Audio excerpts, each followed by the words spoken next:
भारत का मिलिट्री में जो भारत के साथ गद्दारी करते हैं उनको बड़ी खतरनाक सजा दी जाती है, जैसे रेड फोर्ट की सजा। उसके बाद में उनका आता पता ही गुम हो जाता है कि वो कहाँ चले गए। इसका भेद क्या मिली? यहाँ भी ऐसे ही होता है। यहाँ गद्दारी करने वाले हैं या नहीं है? गद्दारी करने वाले गद्दार निकले या नहीं निकले? ऐसे गद्दार यज्ञ के आदि में भी निकले थे जिन्होंने खून से लिख करके दिया था, फिर गद्दारी कर गए। जो आदि में हुआ सो अंत में भी होता है। पहले तो स्थूल खून से लिख करके दिया था, अभी तो संकल्पों के खून की बात है। 7 दिन का कोर्स दिया जाता है उनकी संकल्प सरणी सुधारने के लिए।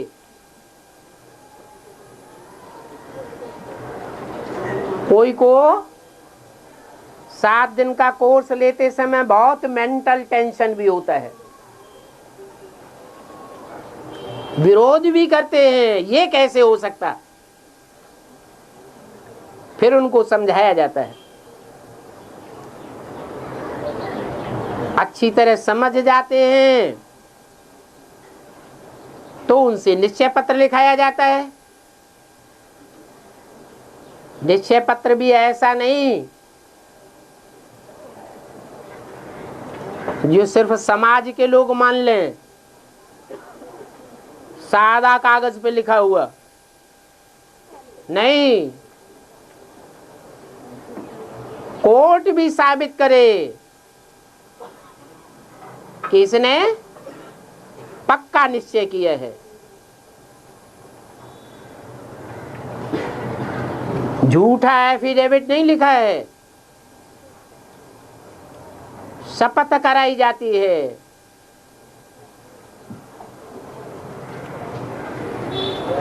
जैसे राष्ट्रपति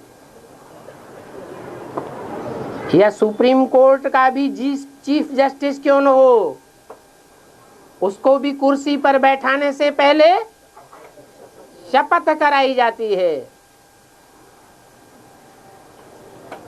तो ऐसे शपथ पत्र लिखने के बाद भी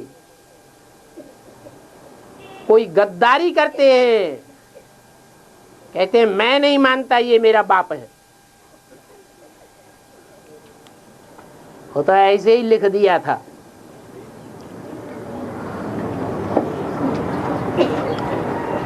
तो ऐसे जो गद्दार होते हैं वो कन्वर्ट होने वाली आत्माएं हैं। जब ब्रॉड ड्रामा चलेगा और धर्मों की स्थापना शुरू हो जाएगी तो वही गद्दार वहां जाकर के गद्दारी का पार्ट बजावेंगे या नहीं बजावेंगे? हैं? बजावेंगे। और जिन गद्दारों ने भगवान के सामने शपथ लेकर के गद्दारी की, अम्मा की तो बात छोड़ दो, जो ऊंचे ते ऊंचे भगवान बाप पार्टधारी है उसके सामने ही गद्दारी कर दी। तो भारत में परंपरा है कि जो जो दूसरे धर्मों में कन्वर्ट होते गए उन कन्वर्ट हुई आत्माओं को कभी भी भारतवासियों ने अपने धर्म में स्वीकार नहीं किया।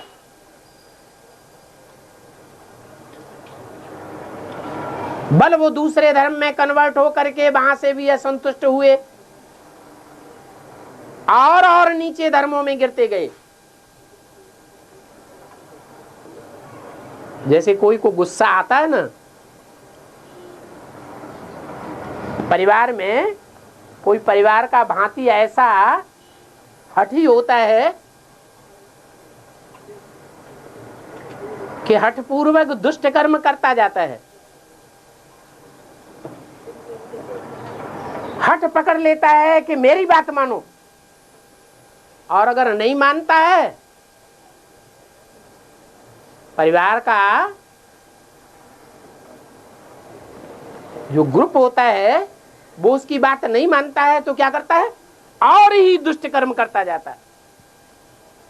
शराब पीना, रंडीबाजी करना, दूत कीड़ा करना, नीच ते नीच कर्म करके दिखाता है।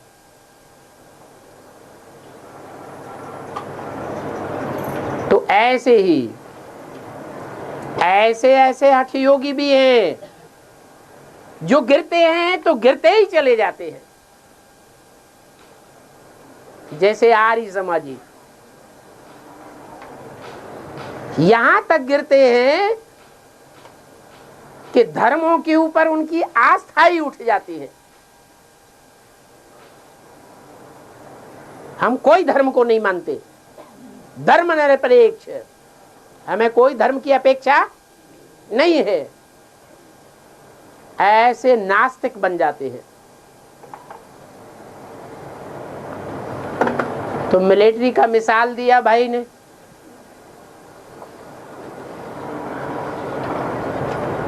वो फां हो जाते हैं।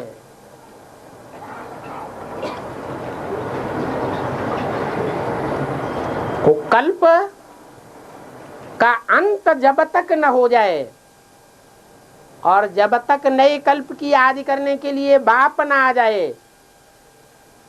तब तक वो नेस्त नाबूद होकर रहते हैं।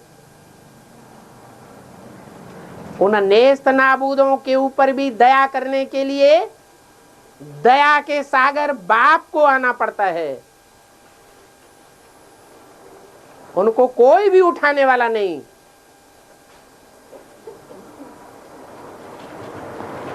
तो कहां शूटिंग हो रही है? किसने प्रश्न किया था? यहां शूटिंग हो रही है। और बाबा, जो मुरली में बताया है कि लास्ट में विनाश के पहले प्लेन तैयार होगा, प्लेन एरोप्लेन तैयार होगा, एरोप्लेन तैयार होगा, जो स्वर्ग में देवता है उसका इस्तेमाल करेंगे। तो प्लेन का क्या रहस्य? ये कहां से बात उठाई? मुरलियों में ये बात उठाई कि विनाश होने से पहले एक एरोप्लेन तैयार होगा।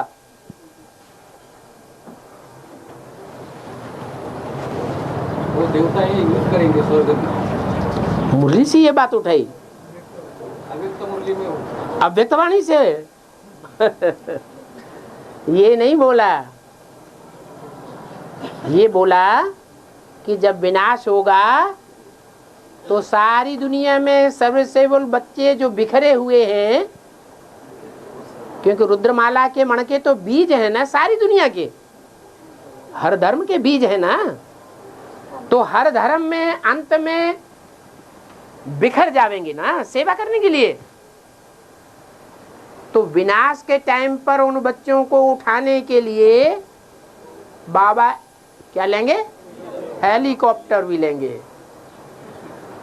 विमान की बात नहीं बताई, जहाज की बात नहीं बताई, हवाई जहाज की, क्योंकि हवाई जहाज के लिए तो पट्टी चाहिए। क्या? उसके लिए तो लंबा रोड चाहिए बना बनाया, वहीं उतर सकता है। लेकिन हेलीकॉप्टर तो चाहे जहां भी उतार दो। समंदर में कोई डूब रहा है उसको भी उठाने के लिए समंदर की सतह पर उतार दो, डूबने वाले को उठाना। तो आपने बात गलत उठा ली थोड़ी। और आज की मिलिट्री में जो लंबे समय तक अंत तक उत्तर भारत के लोग ज़्यादातर रहते हैं, बीच में दक्षिण भारत के लोग छोड़ के चले जाते हैं। इसका बेहतर मीनिंग है।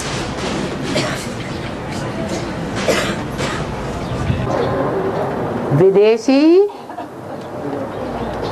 दक्षिण भारत वालों को बताया भारत का विदेश दक्षिण भारत, क्योंकि भाषा भी दूसरी है, परंपराएं भी दूसरी है। लेकिन एक खासियत बताई है विदेशियों की, क्या? विदेशी बाप को पहले पहचानते हैं। तो यूपी साइड या उत्तर भारत के लोगों ने नहीं पहचाना। किसने पहचाना? दक्षिण भारत के लोगों ने बाप के पार्ट को पहले पहचान लिया। लेकिन पहचान तो लिया,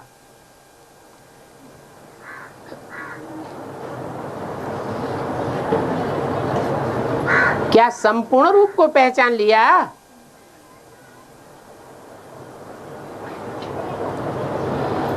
बाप का जो स्वरूप है, जो है, जैसा है, जिस रूप में पार्ट बजाय रहा है, पूरा ही पहचान लेते हैं या अधूरा पहचानते हैं? है? अधूरा पहचानते हैं। इसलिए बाद में जैसे एडवांस पार्टी के आदि में जो बीज रूप आत्माएं निकली खास, उन्होंने पहले तो पहचाना, प्रत्यक्ष किया और बाद में भूल गई।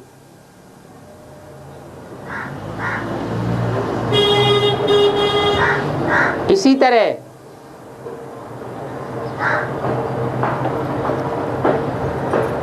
दक्षिण भारत के विदेशी हो या दुनिया के हिसाब से विदेशी हो, भाषा का पूरा ज्ञान न होने के कारण और भारतीय परंपराओं का पूरा ज्ञान न होने के कारण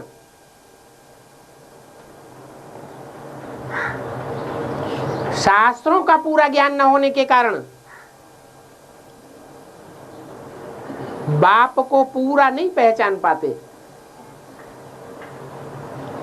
इसलिए अंत तक साथ नहीं निभा पाते।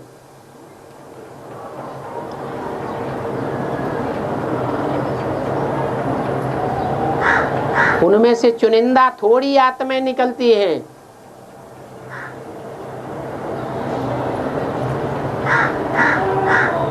जो बाप को पहचानने में सिद्धहस्त होती हैं, क्योंकि वो अपनी आत्मा को विदेशी नहीं समझते। वो जान लेते हैं कि हम इस शरीर से इस जन्म में विदेशी हैं। आत्मिक स्थिति में स्थित होने के कारण आदि से ही पक्के पुरुषार्थी होते हैं। इसलिए दक्षिण भारत में खास अष्ट देवों की विशेष मान्यता है।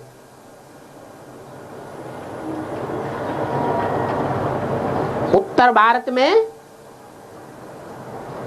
उन अष्ट देवों की मान्यता तो है, नवग्रहों के रूप में पूजन तो होता है, परंतु उनकी मूर्तियां नहीं बनाते हैं, क्योंकि वो मूर्ति, वो शरीर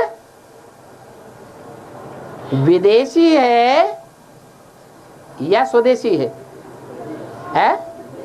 शरीर विदेशी है। सिर्फ आत्मा की पूजा करते हैं। पटली पर 9 ग्रह बनाते हैं, उनका पूजन करते हैं उत्तर भारत में।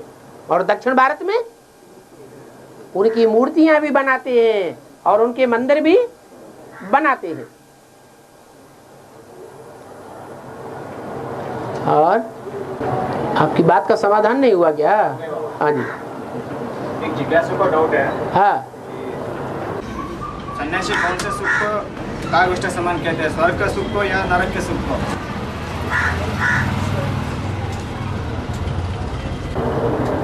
सन्यासी तो अपने घर बार को छोड़ते हैं तो वो हीन समझ के छोड़ते हैं या श्रेष्ठ समझ के छोड़ते हैं? हैं? हीन समझ के छोड़ते हैं। स्वर्ग की तो बात और ही दूर की हो गई, स्वर्ग को तो वो बिल्कुल ही नहीं मानेंगे। जो घर गृहस्थ का सुख है उसे ही छोड़ देते हैं।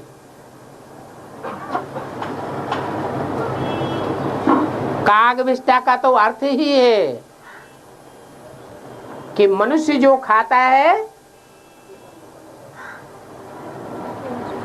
उस खाए हुए का रस मनुष्य का शरीर ग्रहण कर लेता है, मस्तिष्क ग्रहण कर लेता है, और बाकी जो कचरा बचता है उसे मनुष्य की विष्ठा कहा जाता है।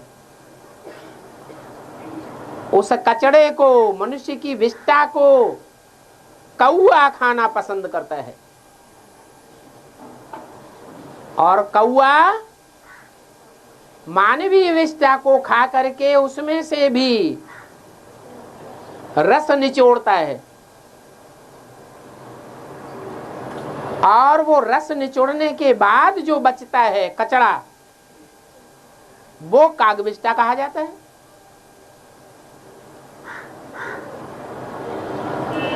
तो सन्यासी तो, असली सन्यासी कौन है? हैं? असली सन्यासी कौन है? जो स्वर्ग में जाते ही नहीं,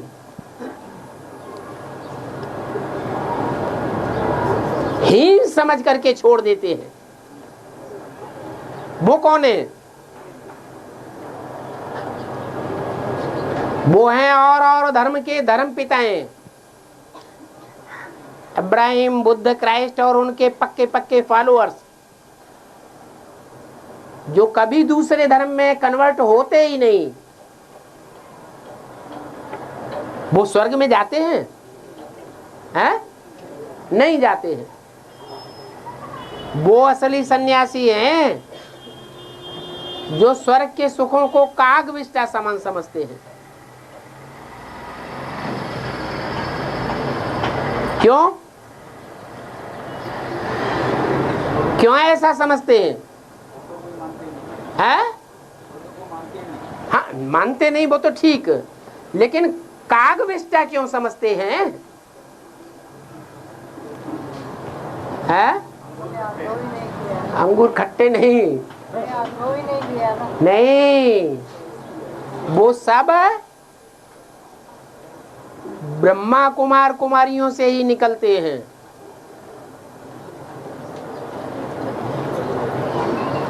जितने भी वर्तमान में ब्रह्मा कुमार कुमारी हैं, जो न स्वर्ग के रचयिता को मानने के लिए तैयार हैं और न ऐसे स्वर्ग को मानने के लिए तैयार हैं जो इन आंखों से देखा जा सके।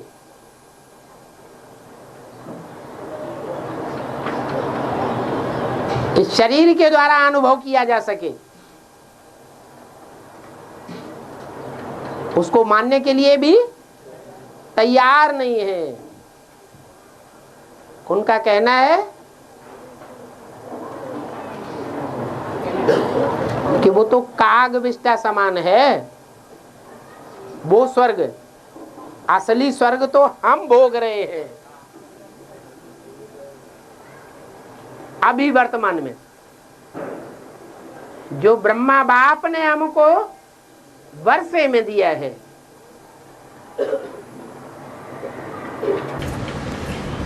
पिछले 1115 में आया है, सुखदान फिर भी दुखदान बनता है, कैसे?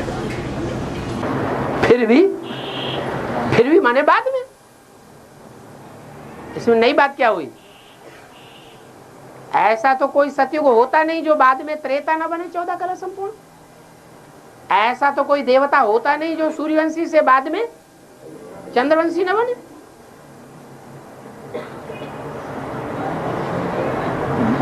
और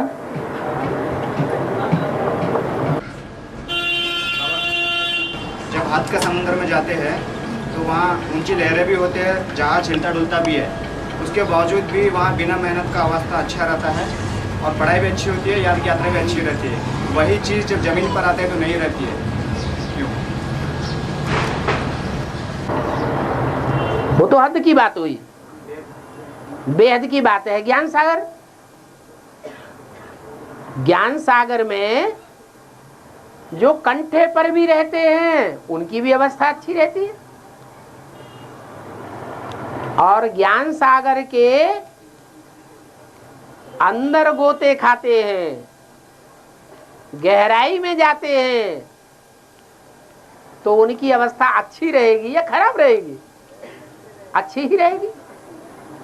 भले जो जितना ऊंचा पुरुषार्थ करता है,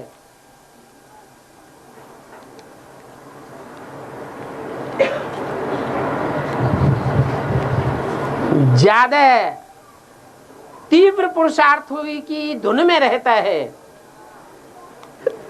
तो माया भी उसके हाथ धो के पिछाड़ी पड़ती है। तो आत्मा रूपी जहाज को हिलाएगी डुलाएगी या नहीं हिलाएगी डुलाएगी? बहुत माया के तूफान लाती है। फिर भी जो अच्छे पुरुषार्थी हैं उनकी अवस्था डाउन नहीं होती है। जितना ज्यादा माया हिलावेगी उतना जास्ती उनका तीव्र पुरुषार्थ और निखरता जाएगा।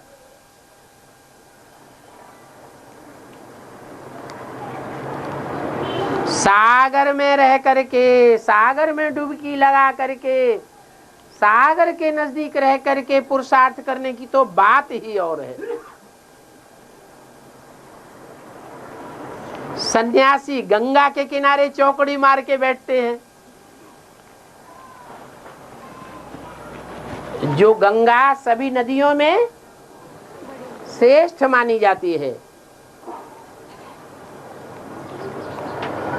परंतु वो गंगा भी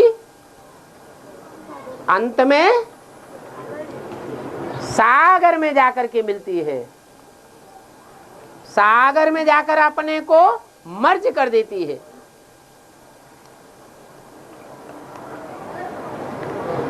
तो सन्यासी जो कंठे पर बैठते हैं वो कंठा ज्यादा श्रेष्ठ हुआ या सागर का कंठा ज्यादा श्रेष्ठ हुआ? ये तो वही बात हो गई कि भक्त हैं, हनुमान के मंदिर में जाते हैं, हनुमान की पूजा करते हैं। हनुमान राम की पूजा करता है, राम जाकर के शंकर की पूजा करता है, और शंकर शिव की याद में बैठता है। तो सोचने वाला सोच सकता है ना कि आखिर किसको पूजा, किसके कंठे पर बैठना चाहिए, कहां जाना चाहिए, आखिरी गति हमारी कौन सी है। अगर हनुमान का कंठा पकड़ेंगे तो हनुमान जाकर के राम में डूब जाएगा, राम की याद में डूबेगा। तो हनुमान डूबेगा तो हमको भी डूबना पड़ेगा।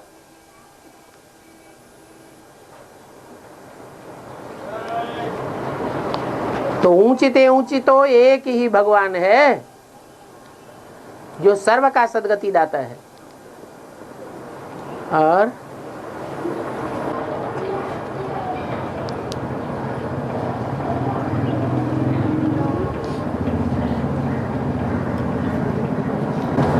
कोई ने प्रश्न किया है, बाबा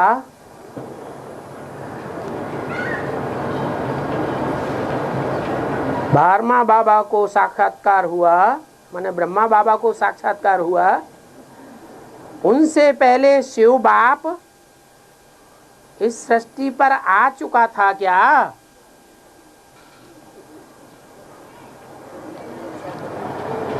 उनसे पहले, किनसे पहले? ब्रह्मा बाबा के साक्षात्कार होने से पहले। क्या जवाब आएगा? है? क्या जवाब आएगा?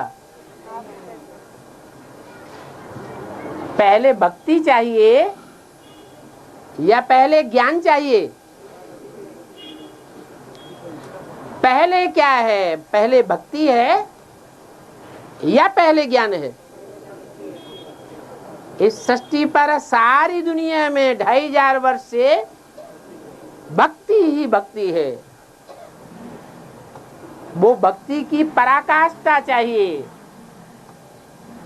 जब आती होती है तब ही अंत होता है या आती होने से पहले ही अंत हो जाता है? आती होती है। तो भक्ति की पराकाष्ठा चाहिए। पराकाष्ठा के लिए समझना पड़ेगा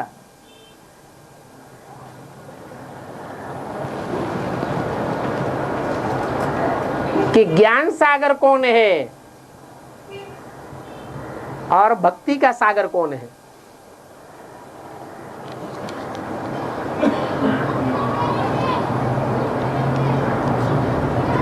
एक है ज्ञान सागर, राम बाप, और बाकी सब हैं नंबरवार भक्तियां। फिर उनमें अव्वल नंबर भक्ति कौन है? अव्वल नंबर सीता कौन है? है? अव्वल नंबर सीता है ब्रह्म। तो अव्वल नंबर जो भक्ति है, भक्तों को साक्षात्कार होता है या ज्ञानियों को साक्षात्कार की जरूरत है? अव्वल नंबर भक्त को साक्षात्कार हो और वो साक्षात्कार पराकाष्ठा तक पहुंचे। वो अव्वल नंबर भक्त को साक्षात्कार हुआ और भक्ति की पराकाष्ठा तक भागा।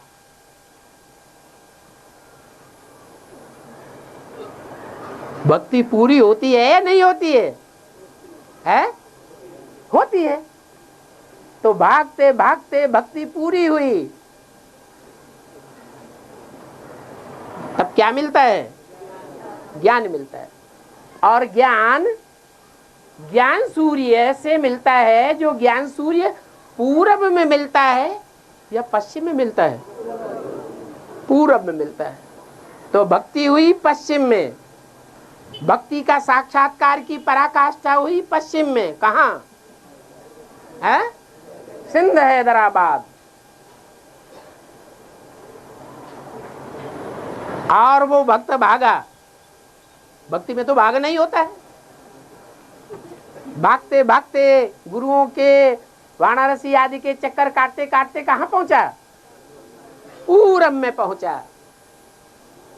भारत का पूर्व कौन सा शहर है? पूर्वी शहर कलकत्ता, जहां से सूर्योदय होता है। भक्ति का फल भगवान मिला, भगवान से ज्ञान मिलता है। तो पहले भगवान आया या ब्रह्मा बाबा को पहले भक्ति का साक्षात्कार हुआ? प्रश्न ये है कि पहले ब्रह्मा बाबा को साक्षात्कार हुआ या पहले भगवान आया? अरे सीधा सा जवाब है, पहले भक्ति आधार चाहिए। क्या आधार माने? धरनी चाहिए। फसल बोई जाती है तो पहले किसकी तैयारी करते हैं? धरनी तैयार करते हैं। तो धरणी ऐसी भक्ति भावना वाली चाहिए, इतनी पराकाष्ठा की भावना हो कि बीज भले नष्ट नाबूद हो जाए। बीज ज्यादा पावरफुल होता है कि वृक्ष ज्यादा पावरफुल होता है? बीज बहुत पावरफुल होता है। वो बीज नष्ट नाबूद हो जाए, फेल हो जाए, लेकिन धरणी अपनी भावना को न छोड़े। इसलिए भारतीय परंपरा में बीज डालने वाला बाप शरीर छोड़ देता है और मां बीज को धारण करके गर्भवती हो जाती है।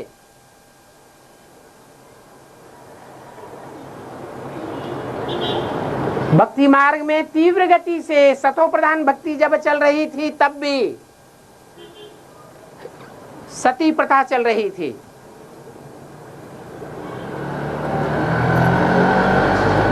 पति के शरीर छोड़ने पर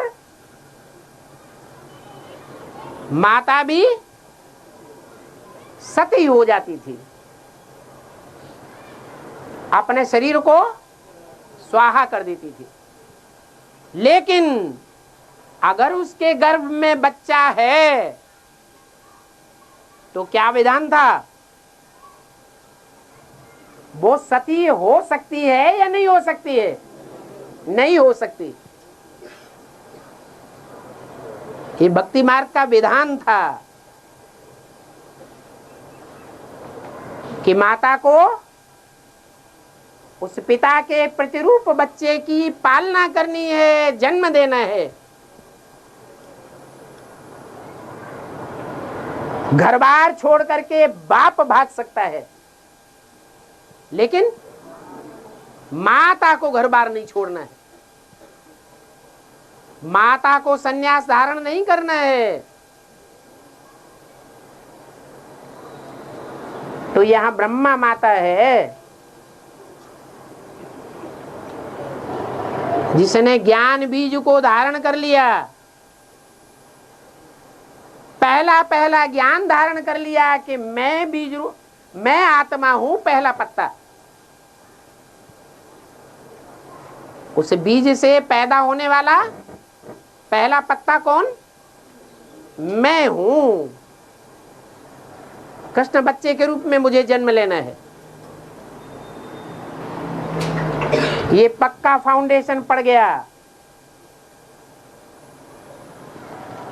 शरीर छूट गया,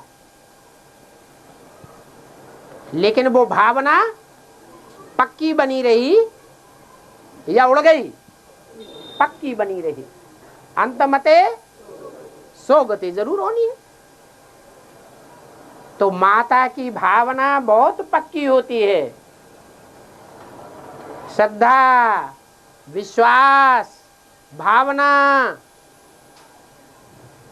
इसके बगैर ज्ञान नहीं टिक सकेगा। ज्ञान पावरफुल होता है, भक्ति शक्तिहीन होती है।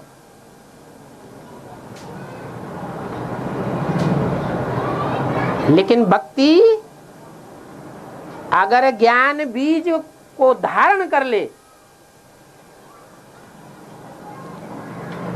तो शक्तिशाली बन जाती है। ज्ञान भी चाहिए और भावना भी चाहिए। ज्ञान भक्ति की जोड़ी है। 2500 वर्ष भक्ति भी चलती है तो 2500 वर्ष ज्ञान की प्रारब्ध भी चलती है। और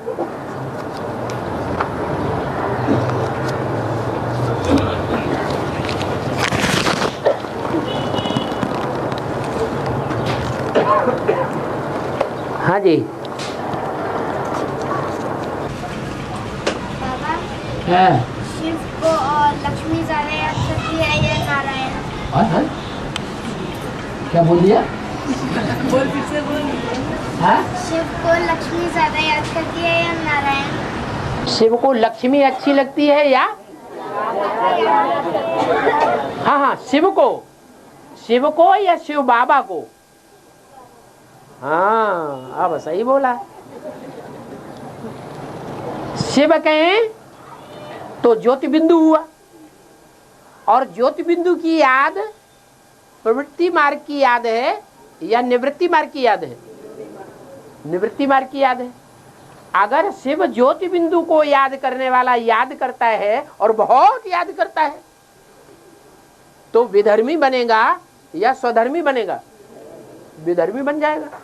बहुत पावरफुल विधर्मी होगा तो इस्लाम धर्म का बन जाएगा, उससे कम होगा तो बौद्धि क्रिश्चियन वगैरह वगैरह बन जाएगा। तो लक्ष्मी वाली आत्मा शिव को याद नहीं करती है। क्या? शिव को याद नहीं करती है, शिव ज्योति बिंदु को याद नहीं करती है। किसको याद करती है? हैं? शिव बाबा को। कैसे है? साकार और निराकार का मेल शिव बाबा कहा जाता है। तो अभी वर्तमान में ये तो पता लग गया एडवांस वालों को। क्या पता लग गया है? नहीं, कि लक्ष्मी का पार्टधारी कौन है। अगर पता लग गया तो एडवांस का भांति है, नहीं तो एडवांस का भांति नहीं है। तो जो एडवांस के भांति हैं उनको ये तो पता लग गया कि लक्ष्मी का पार्ट कौन से पार्टधारी का है, लेकिन वो पार्टधारी किसको याद करता है?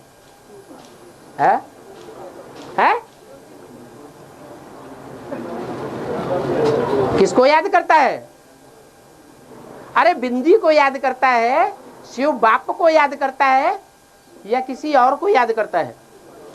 हैं? बिंदु को याद करता है, फिर तो विधर्मी बनेगा। हैं? किसको याद करता है? जोर से बोलो ना। बिंदी को याद करता है। तो पक्का है ना, अगर बिंदी को ही याद करता है और लंबे समय तक जो पुरुषार्थ होता है वो ही अंत समय में, जो लंबे समय तक का पुरुषार्थ होता है अंत मते सोगते, तो अंत में भी क्या याद आवेगा? बिंदी ही याद आवेगा या साकार में निराकार याद आवेगा? है? बिंदी याद आवेगी तो क्या बनेगा? स्वधर्मी बनेगा या विधर्मी बनेगा? विधर्मी बन जाएगा। प्रवृत्ति मार्ग का पक्का तो बनेगा नहीं। ये बात तो फिर रंग हो गई। क्या? कि लक्ष्मी बनने वाली आत्मा जो नारी से लक्ष्मी बनती है वो बिंदु को याद करने वाली नहीं हो सकती। अव्यक्तवाणी में बोला है, जो निराकार उपासी हैं वो क्षिप्र गति वाले होंगे और जो साकार उपासी हैं वो चरित्रवान होंगे।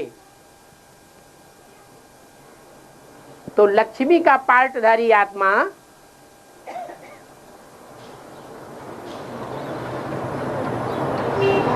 जो अव्वल नंबर पार्वती है वो चरित्रवान होगी दुनिया की आत्माओं के मुकाबले, मनुष्य आत्माओं के मुकाबले यह दुश्चरित्र होगी। विदेशी और विधर्मी दुश्चरित्र होते हैं या सच्चरित्र होते हैं? वो तो दुश्चरित्र होते हैं। क्योंकि सिर्फ निराकार ज्योति बिंदु को याद करते हैं। तो ये बात तो टोटल रंग है कि लक्ष्मी का पाठधारी आत्मा ज्योति बिंदु को याद करने वाली है नहीं हो सकती। अरे माना कि नहीं माना? कौन बोल रहा था? माना कि नहीं माना? माना। तो अब प्रश्न ये है कि ज्योति बिंदु शिव को याद नहीं करती है क्योंकि एडवांस ज्ञान तो लिया नहीं है, तो फिर किसको याद करती है? साकार में निराकार को याद करती। साकार को उसने पहचाना ही नहीं। हाँ, शिव के दो रूप हैं, मात और पिता। तुम मात पिता हम बालक तेरे गायन भी है। तो जो माता का रूप है ब्रह्मा, उस ब्रह्मा साकार में निराकार ज्योति बिंदु को याद करती है। तो चरित्रवान पार्ट बजाएगी या दुष्चरित्र का पार्ट बजाएगी? जन्म जन्मांतर चरित्रवानों का पार्ट बजाएगी।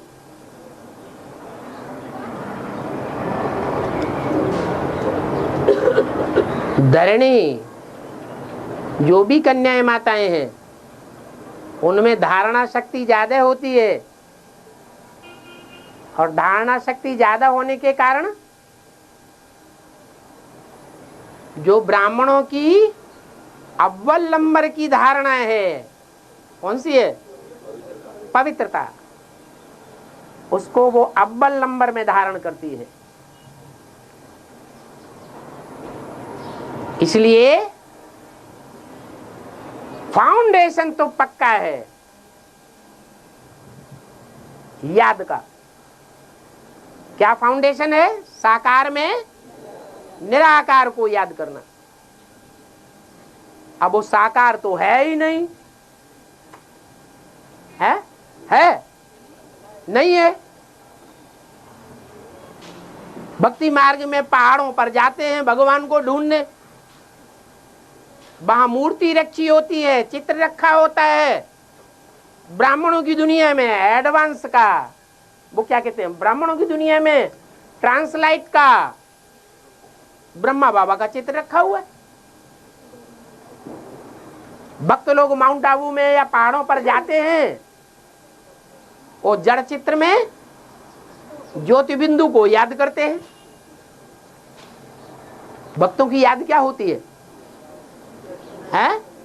यही तो याद होती है। तो यहां भी शूटिंग हो रही है, रिहर्सल हो रही है भक्ति की। जो जितना ज्ञान मार्ग में याद में अव्यभिचारी होता है, साकार में निराकार को याद करने का अभ्यासी होता है,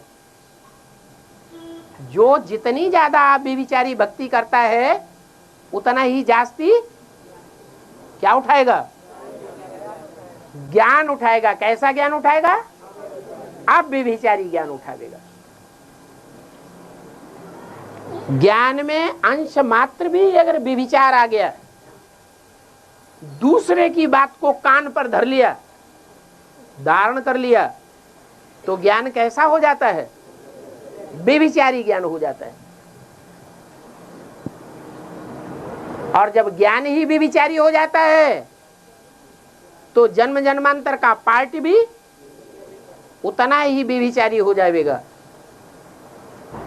जितना ज्ञान व्यभिचारी हो गया। और लक्ष्मी वाली आत्मा नारी से लक्ष्मी बनती है तो अव्वल नंबर धारणावान आत्मा है। अव्वल नंबर धारणावान उसे कहा जाता है कि अभी अभी ज्ञान को सुने और अभी अभी धारण कर ले, प्रैक्टिकल जीवन में ले आए। सुनने में, समझने में, धारण करने में और प्रैक्टिकल जीवन में लाने में उसको देर नहीं लगनी चाहिए। तो लास्ट में आने पर भी ऐसी आत्मा फास्ट चली जाती है। इसलिए कहेंगे कि लक्ष्मी वाली आत्मा किसको याद करती है? अंत समय में जब एडवांस ज्ञान मिल जाएगा कि भगवान का रूप न तो भक्ति मार्ग में स्त्री का होता है और न ज्ञान मार्ग में स्त्री का होता है। स्त्री तो धारणा शक्ति है, ज्ञान का बीज नहीं है। ज्ञान का बीज बोने वाला भगवान वो एडवांस में उसका ज्ञान मिलता है। बेसिक में आदि से लेकर के अंत तक बीज बाप का ज्ञान नहीं मिला किसी को।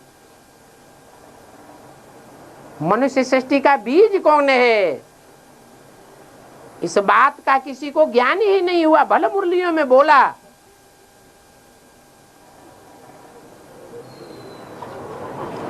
65 में ही बोल दिया कि तुम बच्चों को ब्रह्मा कुमारी विद्यालय नाम नहीं रखना चाहिए। क्या रखना चाहिए? प्रजापिता ब्रह्मा कुमारी ईश्वरी विश्वविद्यालय नाम रखना चाहिए। अपने नाम से पहले टाइटल ब्रह्मा कुमार नहीं लगाना चाहिए। क्या लगाना चाहिए? प्रजापिता ब्रह्मा कुमार कुमारी।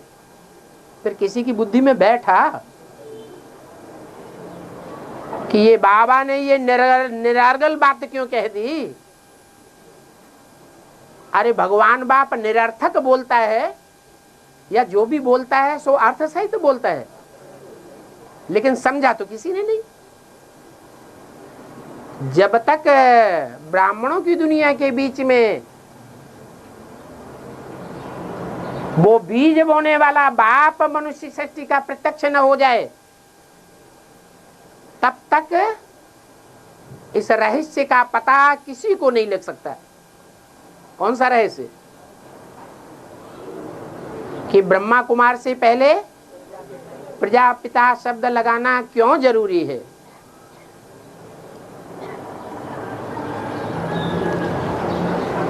हाँ, तो क्या पूछा था? लक्ष्मी है? लक्ष्मी ज्यादा याद करती है या नारायण? हाँ, साकार में निराकार को कौन ज्यादा याद करता है?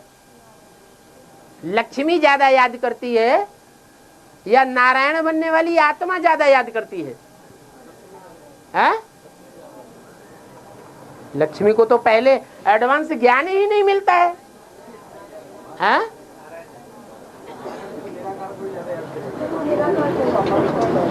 लक्ष्मी वाली आत्मा तो अभी भी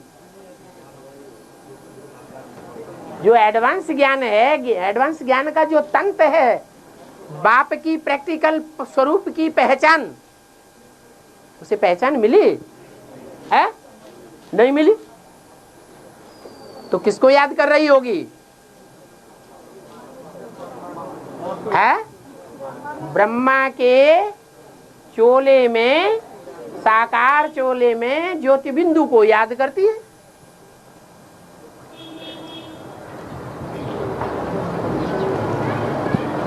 और राम वाली आत्मा है?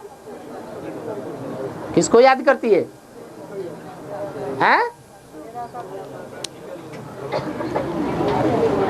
अरे सीधी सी बात बुद्धि में बैठ गई।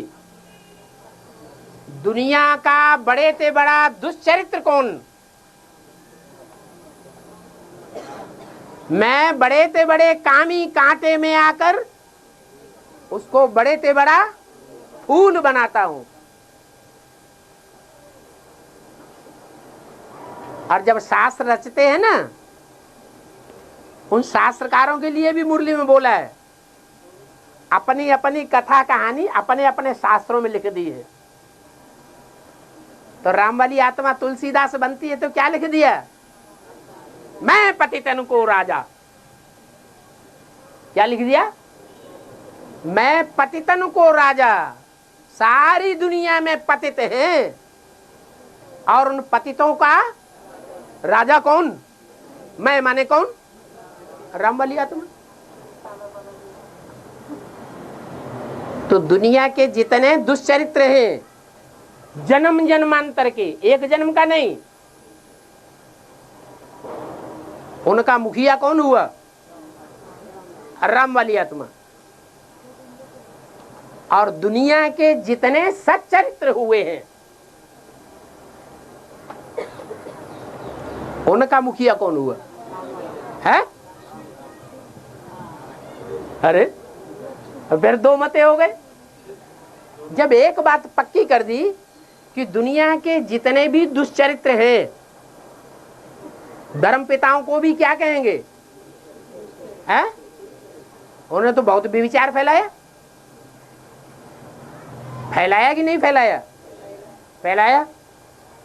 उनके फॉलोअर्स में बहुत विचार फैला। तो उनका बाप कौन? बच्चे तुम्हारा बाप आया हुआ है। तो इब्राहिम, बुद्ध, क्राइस्ट बच्चे नहीं है भगवान के? हैं? हैं? उनका बाप कौन? उनका भी कोई बाप है या नहीं है? दुष्चरित्रता में भी कोई बाप है।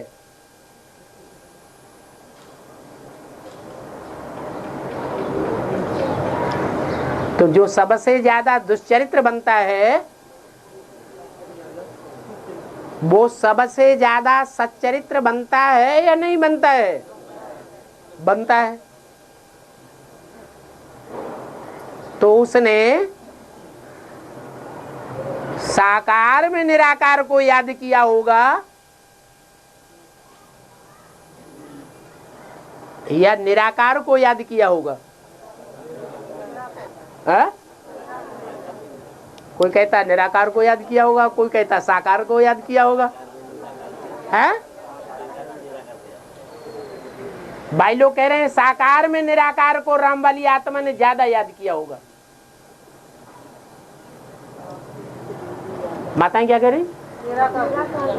निराकार को याद किया होगा। माताएं तो ठीक बात कहती हैं। जो दुष्चरित्र होगा दुनिया का, उसके लिए बाबा ने अव्यक्तवाणी में क्या बोला है?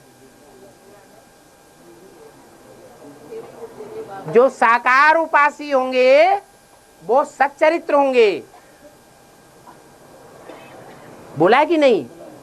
और निराकार उपासी दुष्चरित्र होंगे लेकिन क्षिप्र गति वाले होंगे। पुरुषार्थ में कैसी गति वाले होंगे? तीव्र गति वाले होंगे।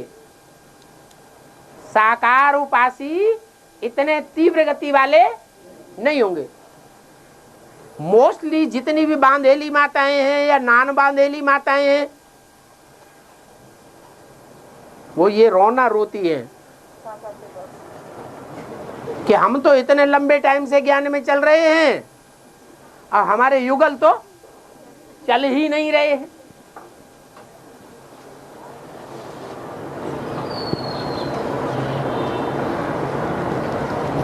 एडवांस पार्टी में दक्षिण भारत के लोग हैं,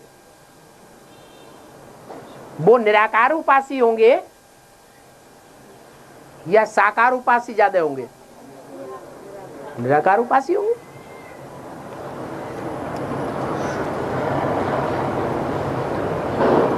तो साबित होता है कि राम वाली आत्मा 76 से पहले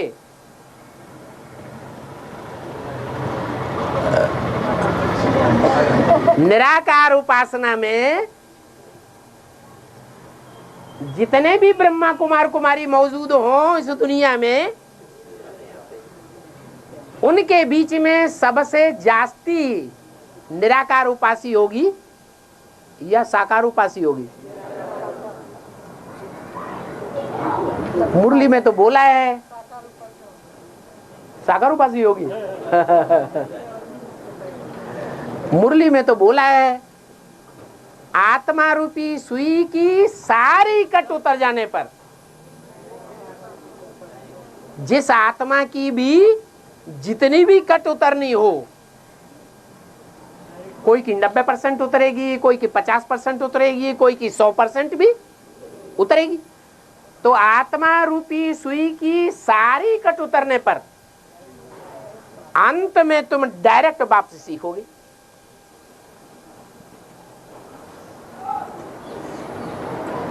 तो मीजान लगाया जा सकता है कि 76 से पहले राम वाली आत्मा ब्रह्मा कुमार कुमारों के बीच में सबसे जास्ती निराकार उपासी होगी या साकार उपासी होगी? निराकार उपासी होगी।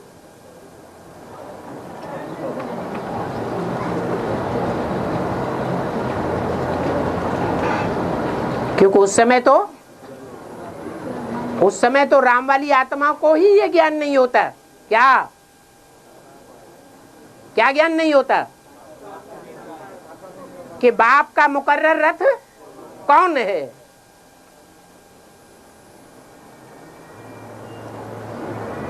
अब प्रश्न ये पैदा होता है, चलो नहीं ज्ञान था साकार मुकर्रर रथ का, लेकिन टेम्परेरी रथ का तो ज्ञान था, है? हाँ, मुरली में तो मना कर दिया, इस ब्रह्मा का चित्र भी नहीं रखना है, फोटो भी नहीं रखना है। अगर फोटो भी रखेंगे तो याद आता रहेगा। तो इससे साबित होता है कि जो भी बुद्धिमान बाप के बुद्धिमान बच्चे होंगे एडवांस पार्टी वाले, वो ब्रह्मा के साकार रूप को याद नहीं करेंगे। तो राम वाली आत्मा के द्वारा तो याद करने की बात ही नहीं। तो पक्का पक्का निराकार उपासी, सो पक्का पक्का दुनिया का सबसे दुष्चरित्र साबित हुआ या नहीं हुआ? है? हुआ। क्योंकि शिव बाप आते ही किसमें है? बड़े से बड़े पतित कामी कांटे में आते हैं। अब जो सबसे जास्ती दुष्चरित्र हुआ, वो ज्ञान गहराई में उतरता जाएगा या उथला उथला ही बना रहेगा? ज्ञान तो और जास्ती गहराई में जा रहा है। तो जब संपूर्ण ज्ञानी हो जाए, संपूर्ण ज्ञानी अर्थात अपने 84 जन्मों का पूरा ज्ञान हो जाए, तो कहेंगे संपूर्ण ज्ञानी।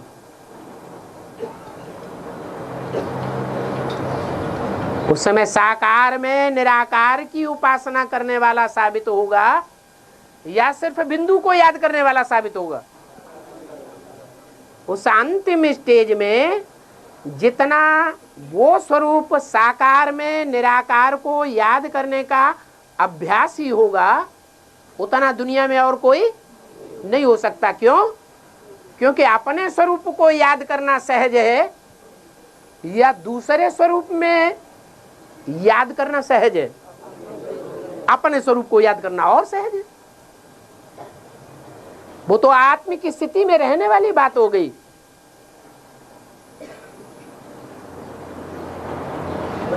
आत्मिक स्थिति में रहना ये तो बहुत सहज होता है,